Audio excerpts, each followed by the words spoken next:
Welcome to Friday Friends, RI Elder Info's weekly look at the organizations and individuals providing resources for Rhode Island seniors, caregivers, and professionals.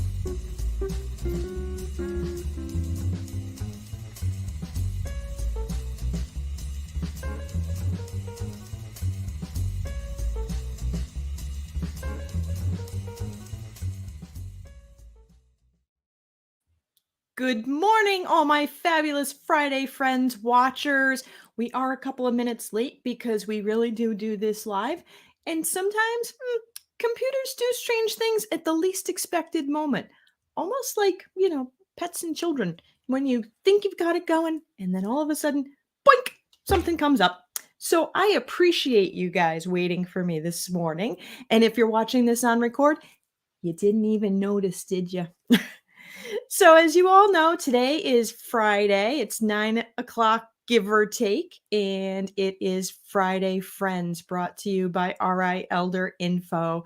RI Elder Info is a comprehensive resource for seniors, caregivers, and professionals. And if you're looking for information and resources and you go to rielderinfo.com, you're going to find what you're looking for and so much more that you didn't even know that you were looking for. So I'm Deb Burton. I'm the executive director, and I'm the host of the show. And we are a nonprofit, and what we do here for all of our work really would not be possible without the support of Aetna. They're a wonderful Medicare provider, and United Healthcare. They also offer Medicare benefits. Oak Street Health accepts Medicare benefits. They are a primary care provider with locations across the state. If you did visit, and when you do visit rielderinfo.com, that is through the work of England Studios. They're an award-winning web design team. And what you're seeing here today is through the work of 321 Media. Ben is the wizard behind the scenes that beat back the gremlins for us this morning. So this morning, I am really excited to speak to someone who is new to the position, but not new to the office. I'd like to welcome Joe Stone, the Special Assistant to the Regional Administrator, Office of Program Operations and Local Engagement from the Center for Medicare and Medicaid Services. Welcome, Joe. Good morning. I wish I could say I was new. I've worked at CMS for over 20 years, but thanks for the thought. But you're new in this role. I'm only new. I'm not even new in the role, actually. Oh, no. Oh, okay. Because I know our friend Helen, who we've had on the show before, she retired, and hopefully she's out doing some fun stuff. So I hope she is as well. I am really glad that you're able to join us today and that we were able to beat out those gremlins. So for those watching, can you tell folks, what is Medicare? I can. I think the first thing I'm going to let people know is that it's not an all-inclusive program. So sometimes people join Medicare and they think that everything's going to be covered. And we'll talk a little bit more about that in a couple minutes. But Medicare is really a broad program of health insurance, and it's designed to assist eligible individuals, not just older adults, meet their hospital, medical, and other healthcare costs. It's been in place for over 50 years. President Johnson actually signed it into law in '65, and Harry Truman was the first Medicare beneficiary. For anyone that may be old enough to remember Harry Truman, and his wife Bess was number 2, and it was set up because older people at that time were really falling into adverse poverty situations. It was a way to keep them out of poverty, and healthcare is so important that they came up into creating Medicare. Today, there are 64 million people enrolled in the program, and my agency, CMS, the centers, as you know, I won't bore you with repeating the agency name. So CMS is the agency that oversees and administers the Medicare program. And just to let people know that the Social Security Administration, that's the agency that enrolls people into Medicare. So Social Security actually enrolls people into Medicare and helps them navigate getting signed up for Medicare. That's right. So you have to remember that individuals' Medicare is connected to their work history. And sort of if people are wondering why it's disconnected, so Social Security owns your work history record, and they have the data for that. And so it makes most sense for them to cleanly enroll people in Medicare. And they're experts on everything in enrollment and Medicare and the first stages.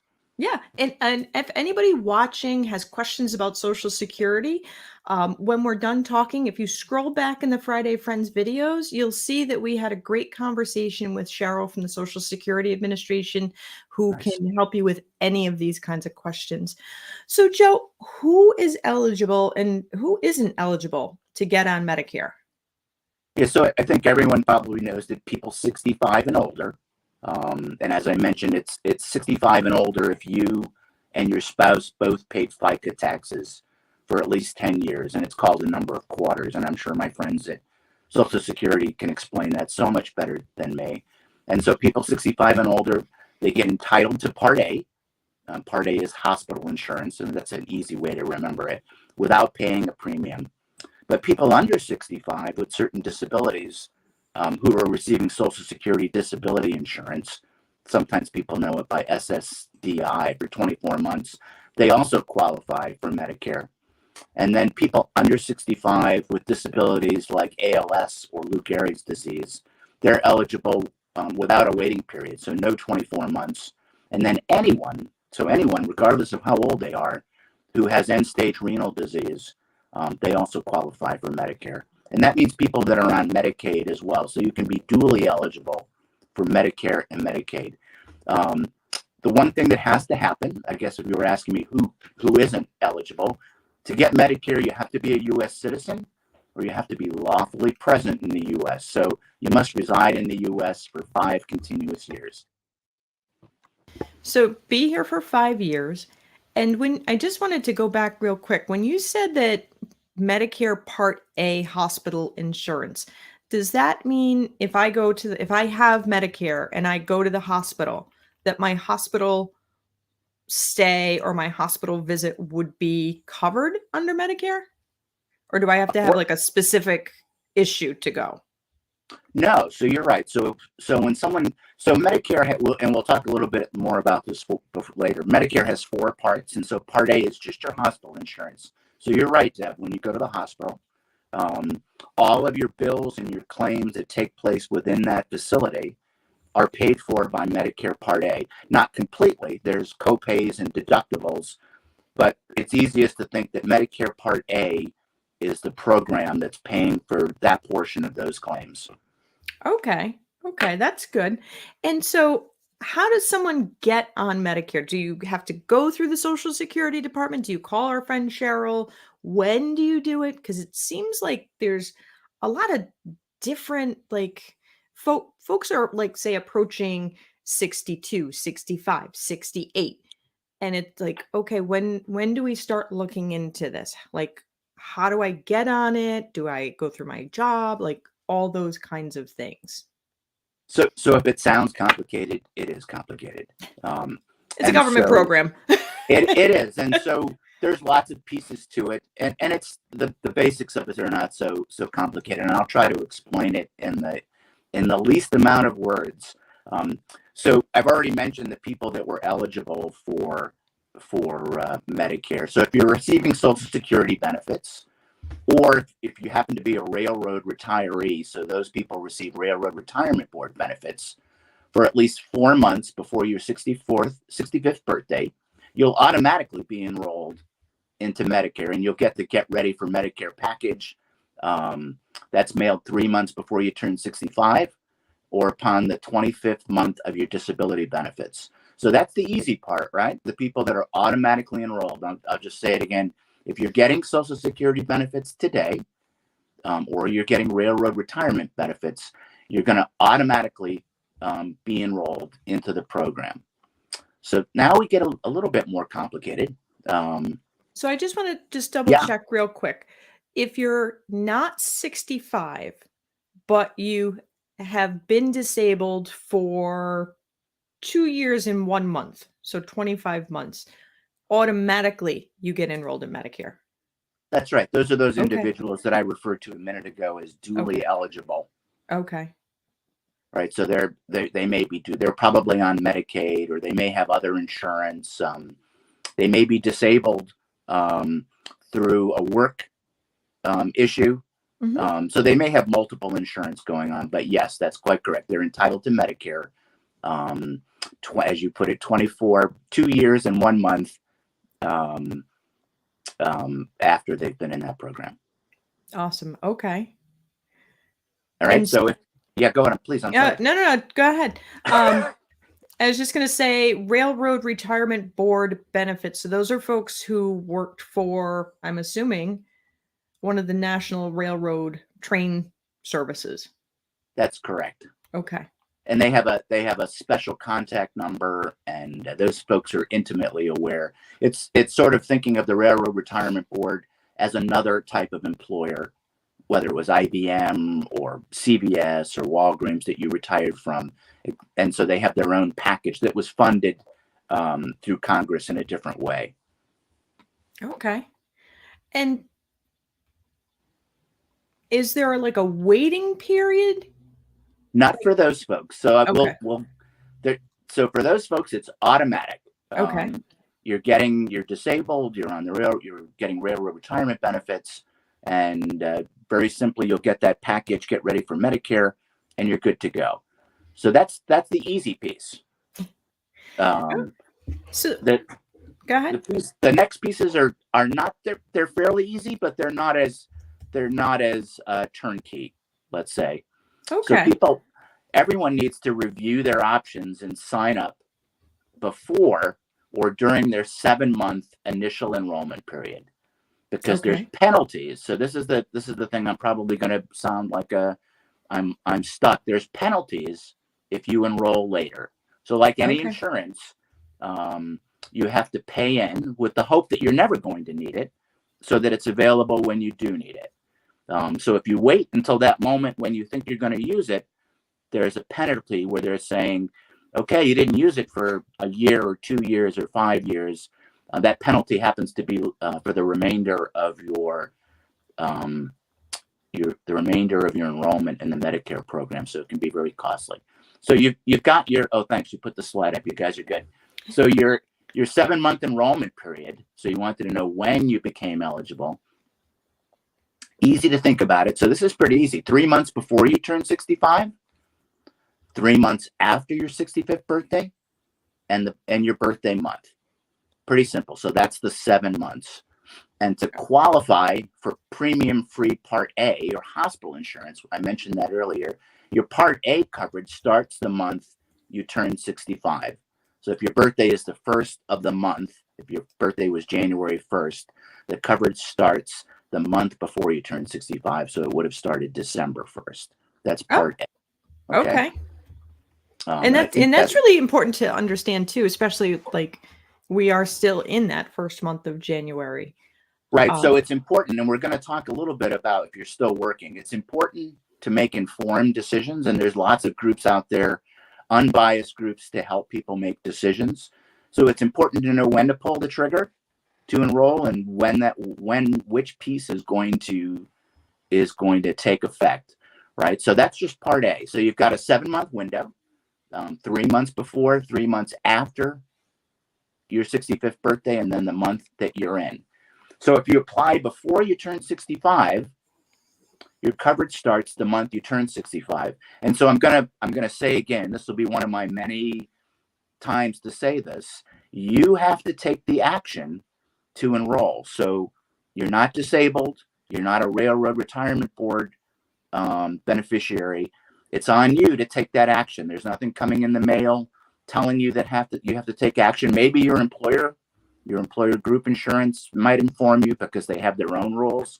Every employer might have their own retiree rules, or the rules that are in place for when a person turns 65. But it's on you to be informed. So if you apply before you turn 65, your coverage starts the month you turn 65.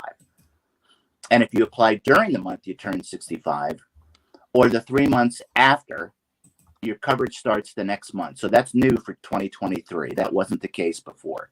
So just again, if you apply during the month you turn 65, or the 3 months after, your coverage starts the next month. So anytime during January, if you take that action, it's going to start February 1st. Okay. That seems like that's kind of sped things up a little bit, made it a little It faster. did. Well, it makes it in line with the way most insurance goes. Most insurance starts the first day of the next month. So the health insurance marketplace. So for people that don't have insurance, not seniors, that's exactly how it works. If you're in a Medicare Advantage plan, which I'm going to talk about in a couple minutes, that's exactly how it works. So it sort of puts everything in line so that everything works the same way. And that confused people before. So that's a good thing. So there are folks who are over 65 who are still working and might have insurance through their employer. Is that something that Medicare replaces, or can they have both? So the answer is it depends. It depends. But yes, people who are still working can get on Medicare. And that's why I mentioned some employers or union benefits may require that. So it's important that people contact their employer or their union benefits administrator to find out how their insurance works with Medicare. And if you should or must enroll in Part B during that initial election period. Okay, that we had in the slide that's up there. So that's really important to know. And I sort of alluded to that a minute ago. Some employers and some union benefits require people to take Part B, right? Because they want you to have any insurance that you can have before your employer is picking up those costs. That's not a bad thing. It's just a way to reduce costs and so that everyone can be insured in the most robust way that they can. So you really need to check with your employer or your union benefits administrator. If you don't have other coverage, it's good to know if you decline Part B. Here's my my repeated thing. That'll mean you don't have full coverage, and you'll have to pay a late enrollment penalty if at some point you do in the future. So I apologize for being repetitive, but that's where people get stuck the most. And anyways, it's something to watch out for. So if you and your spouse are still working and you've got a group health plan, you don't necessarily have, as long as it's creditable coverage and your employer can tell you that, you should get a letter every year after you turn 65 that shows that coverage is creditable. And so you didn't sign up for Part A or Part B during your IEP. You can enroll during the special enrollment period or SEP. But this time is limited. And it lasts 8 months after the employment or your coverage ends, whichever happens first. So that 8-month period, so you're working, you have insurance, everything is going well. You don't need to take any action. You got that letter from your employer that shows that you had creditable coverage. You're good to go. I should say that you want to review all of your options to make sure you're good to go. So everyone is different. Don't base your decisions on what was good for your neighbor or your uncle or your brother or your sister. Make sure that you talk to someone if you're not sure about what's happening, so that it's good for you. But let's say your employment ended. Just to say it again, you've got 8 months after your employment or your coverage ends to enroll in Medicare. That's your special election period. So we're giving you an extra opportunity. So that whole initial election period goes away, because we understand that people retire or leave their work or whatever, get laid off possibly anytime during the year. And that's one of those things that might be called a qualifying event. That's right. Got Absolutely. it. Yeah, I had a question. There's a lot of people out where one spouse is the one who goes out to work, maintains the insurances, etc., and the other spouse stays home to take care of the home, etc. And there could be an age difference. So say one spouse is 65, but the other is 60. Does Medicare offer spousal benefits? No. You mean for someone who's not yet turned 65 or not yet eligible in some other way? Right. So one spouse is out in the corporate world or manufacturing world, out in the world employed. They're covering the whole household insurance cost. And then that worker turns 65 and their spouse is still not at age 65. Does Medicare offer any benefits to cover that No, spouse like your employer would?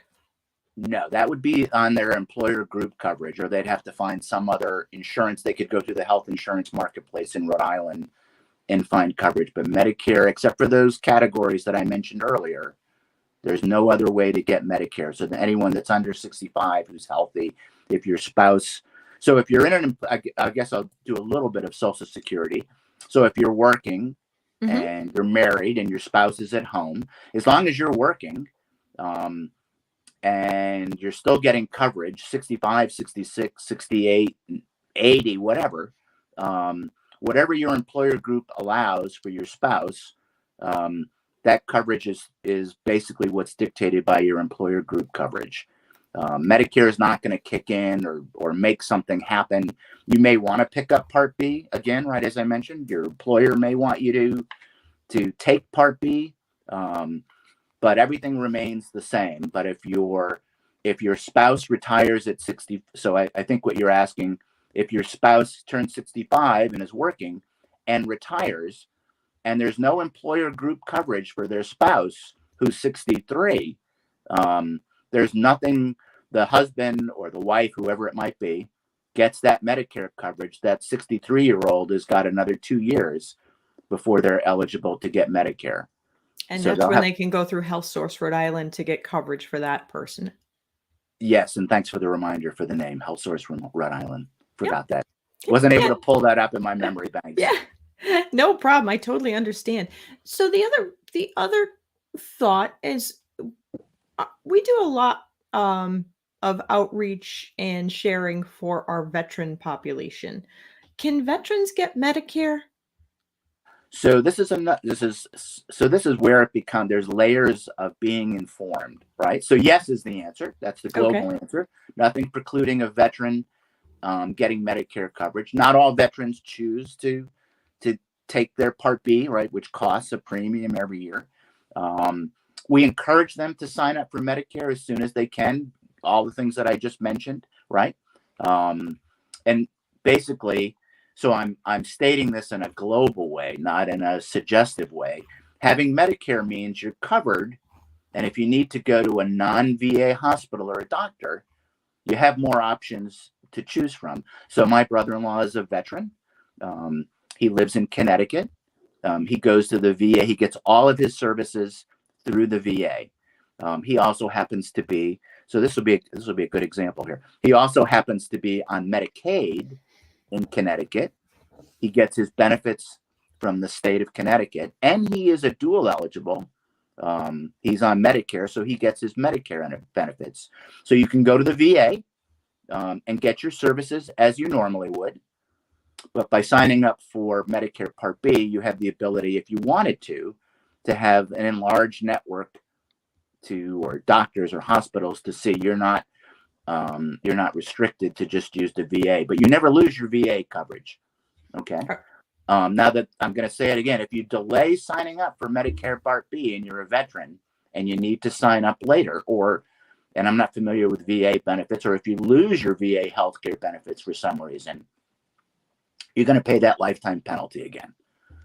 Okay, I'm really a broken record, but there's not much that Social Security or CMS can do about that if you chose of your own choice not to enroll. And if you sign up for a Medicare Part D prescription drug coverage, which we're going to talk about in a minute, you can get your prescriptions outside the VA network as well.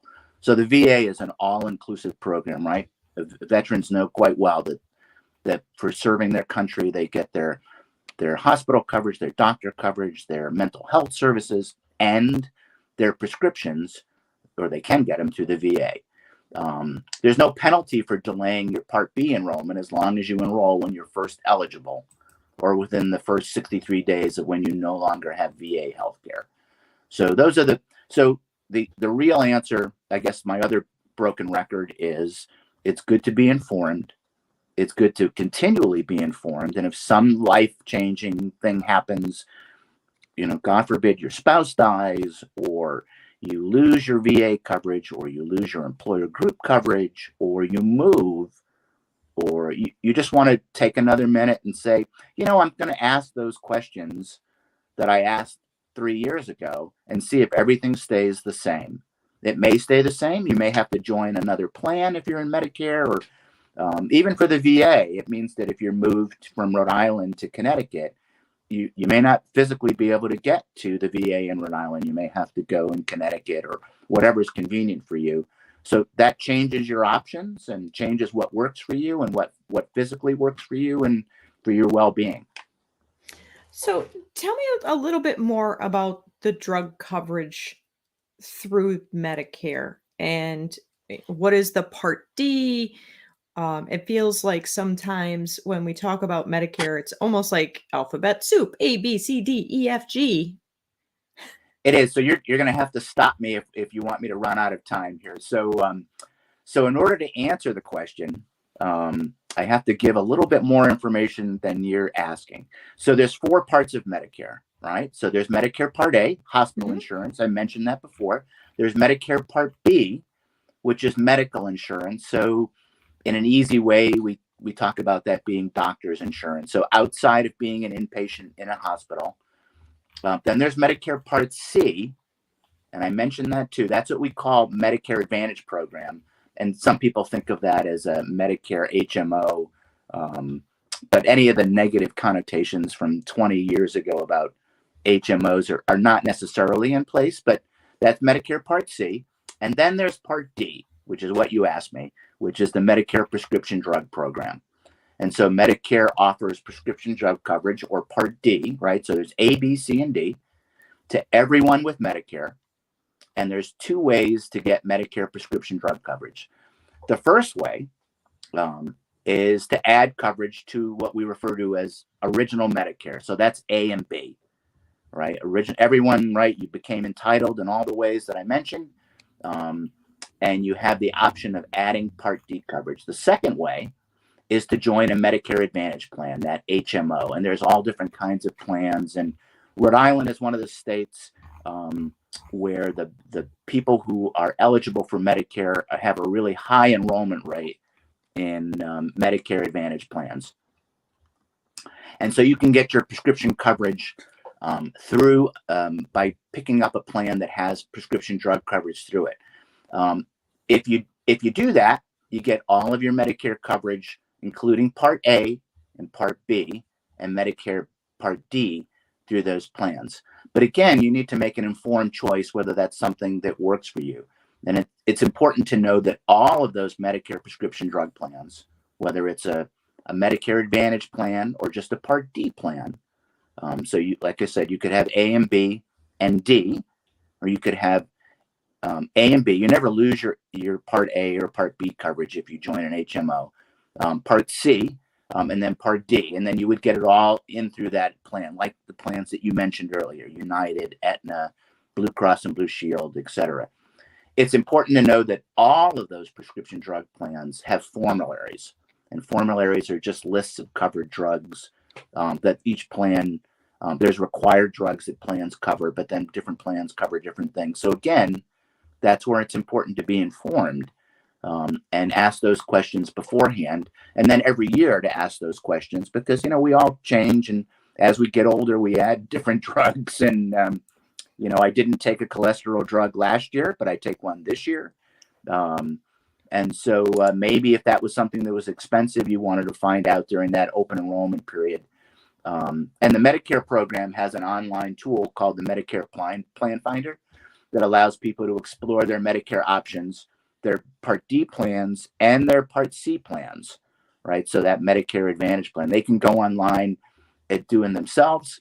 And then we'll mention at the end in Rhode Island the resources that are available to people in Rhode Island to go and get help. And most of that help is free and available to everyone. You just have to make an appointment. And it's good to remember that most people will pay a monthly premium for their Part D plan, and that premium amount varies by plan. They may have a yearly deductible or a co-payment or co-insurance. And it's important to note there's also plans in every state that are premium free. But I'll put an aside in and say that just because a plan is premium free, so you're not paying a monthly premium, it may not be the plan for you. Yep. There's, depending on your prescriptions and what you see that you need, or maybe your doctor coverage. And anyways, it's again something to be informed about. So that's the complicated part, is making sure that you're making the right choices for you, not for your neighbor. You can't base your choices on your neighbor. And then finally, most of these drug plans have a coverage gap. It's sort of it's called the donut hole. It's a point where there's a temporary limit on what the drug plan that you selected will cover for drugs. Not everyone enters the coverage gap, but it begins after you and your drug plan have spent a certain amount of money for covered drugs. And in 2023, that amount is $4,660 on covered drugs. So that's the amount that you spent and the amount that the Part D plan spent as well. And once you and your plan have spent the $4,660, you're in the coverage gap, and you're out. Now, I should mention that there's also a Medicare program called Extra Help, which is in place to help people with limited income and resources pay for Part D premiums, deductibles, coinsurance, all the costs associated with it. Some people qualify for Extra Help automatically, and other people have to apply. And you get help, Extra Help. I'm sorry. I'm reading this part because I want to make sure I get it right for you. So you get Extra Help automatically if you get full Medicaid coverage, right? I don't know what the name of that is in Rhode Island offhand. Yep, Medicaid. It's just Medicaid. Some states have in Connecticut, it's called Husky Care, and different names in different states. If you're currently receiving help from the state paying for your Part B premium from a Medicare savings program, you get Extra Help. Or if you're receiving that supplemental security income, SSI, that we talked about from Social Security, there's help available.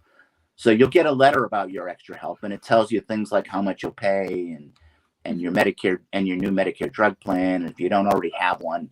So if you don't automatically get Extra Help, you can apply for it online on the Social Security website, or you can call Social Security and they can tell you what needs to happen. Or again, you could use your resources in Rhode Island to do that. And so now it's a good time to say, if that sounds complicated, it is complicated. My pitch that I always like to make, every state has a state health insurance assistant program, or a SHIP, and that's in Rhode Island. And I don't know if you're able to put the numbers up. I have those numbers handy if you want me to read them. No, I can get those up in just 1 second. But yes, the SHIP counselors are trained to help people navigate all of the different Medicare options, etc. And they can do that by phone. A lot of times the senior centers have folks there. And that's why, we want to make sure that people make informed choices, because everybody's situation is different. Medications you might be on may not be the same medications that, say, even your spouse might be on. So it's really important that people get the information and resources that they need to be informed, and not just kind of go along with, oh, well, this is who's talking to me today, so I'm just going to sign up. So you made an excellent point. I'm going to go off my script. And so as a married couple, you've gone through your life, you've had employer group health plan, let's say through your own work, or through your husband's work, or your wife's work. You've had insurance coverage. Now you turn 65, and let's say that your employer group insurance ends. You don't have any retiree benefits for that. So I'm afraid that lots of people, at whatever point when they stop working, their employer does not offer a retiree insurance plan. It's good to remember that just like not following what your neighbor is doing, or your spouse, or your cousin, or your brother, or your sister, it's important to know that you and your spouse may have different needs and may need to sign up for a different plan. It's not like when you were working, where your employer said, I'm going to give you this coverage, and this coverage is for your spouse and for your family members. So it may be that you each have a different plan that works best for you, because your husband has more prescriptions or whatever. So that's good. That's another reason to be informed. Yeah. And if somebody says, I signed up for this plan, but I don't think it's actually meeting my needs. That I have to now go see some doctor that is out of network for the plan I signed up for. Can I change it? You can. So Okay. just to reiterate, if you were just in original Medicare, Part A or B, you can see any doctor that accepts Medicare. There's no limit to that. If you joined a Medicare Part C plan, that Medicare Advantage plan that we're talking about, there are some limitations about who you can see. Possibly, there are plans that have open networks, but there are other plans that have a more condensed network that's available to you. So you can change your Medicare drug plan or that Part C plan annually, and that just ended. That was October 15th, and it ends December 7th every year. And you can enroll, disenroll, switch Medicare Advantage plans or drug plans. So that's really the time when all of the Medicare advertising tells you to review your health and drug plan choices and really make an informed choice. If you're in a Medicare Advantage plan, you actually get a little extra. You have a Medicare Advantage open enrollment period that's going on actually each year. It's going on right now, January 1st through March 31st. And you can switch to another Medicare Advantage plan, and that's with or without drug coverage. You can also drop your Medicare Advantage plan and return back to original Medicare, Part A or B. And if you do, you can enroll in a Part D plan. I've said this before, but just to say it again, if you dropped your Medicare Advantage plan and you went back to original Medicare, you can enroll in a Medicare Part D prescription drug plan and coverage. And that'll start when? The first month after you enroll in the plan. So we've gotten our ducks in a row a little bit and at least made it the same throughout the year and through different formats of getting your insurance. There are also a host of other Medicare SEPs or special election periods or life-changing things when you can change your plan if you're eligible. One example is if you move out of your plan service area. So if the plan that you have isn't available, if you move to where your daughter lives or your son lives, and that plan isn't available, that gives you an SEP, a special election period, another opportunity to enroll. So no one's going to hold you to getting your care back in Rhode Island if your children live in North Carolina. You can go down there. And just to say it again, in North Carolina, they have state health insurance programs there in each of the 50 states. They can provide you the number. The Rhode Island office can put you in touch with those people, or you can go online and the numbers are all available. Joe, I know we're kind of running out of time, and there was something I really wanted to have people hear from you. And you mentioned, maybe somebody is moving in with a family member in a different state, so that could change the plan that they're eligible for.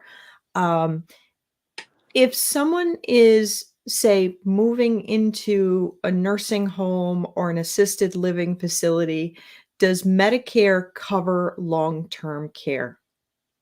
So we've skipped down to the important part, and very much like people thinking that Medicare is all-inclusive, they oftentimes think that Medicare covers insurance when they go into a nursing home. Medicare does not. Actually, most health insurances do not include even supplements, right? So Medicare supplements that are something in addition to A and B don't pay for long-term care, which includes medical and non-medical care for people who have chronic illnesses or disability. You may be eligible for that through the Rhode Island Medicaid program, or although it's expensive, some people buy private long-term care insurance.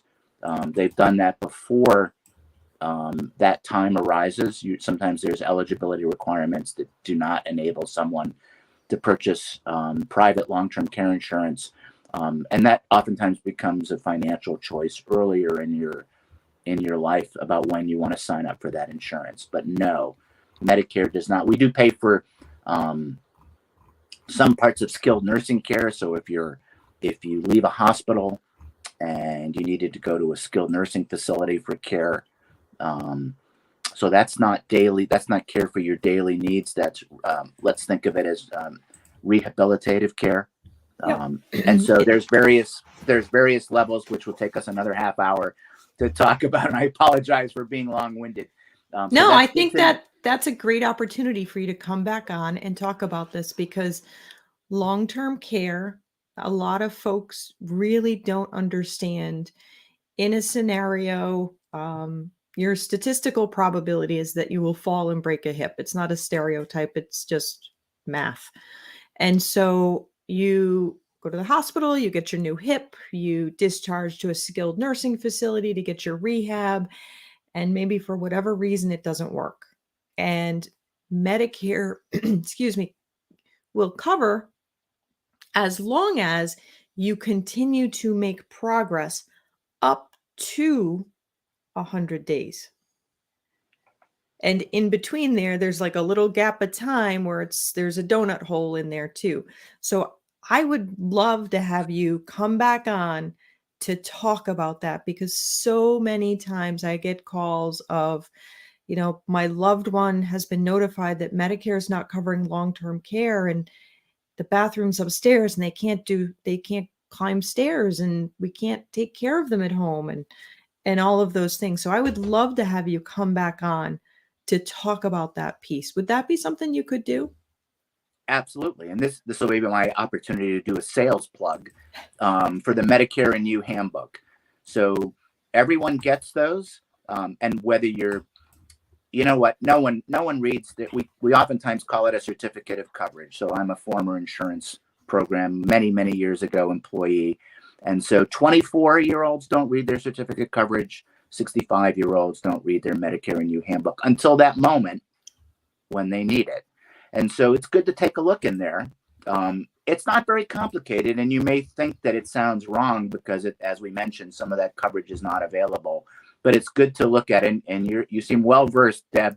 I'm not sure I could have gone through the various stages of what care is provided and how your benefit days work.